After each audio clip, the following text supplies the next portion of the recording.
புகழ்பெற்ற எழுத்தாளரும் கவிஞரும் நடிகையுமான மாயா ஏஞ்சலோ எழுதிய 2 நூல்களை அமெரிக்க துணை தூதரகம் சார்பில் தமிழில் மொழிபெயர்த்து வெளியிடப்பட்டது.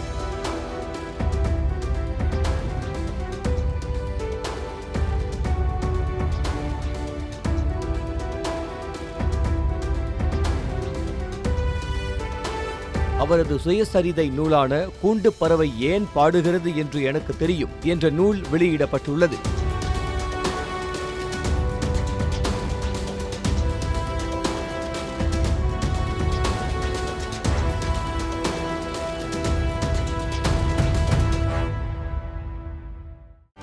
செய்திகளை உடனுக்குடனும் துல்லியமாகவும் தெரிந்து கொள்ள சப்ஸ்கிரைப் பண்ணுங்க.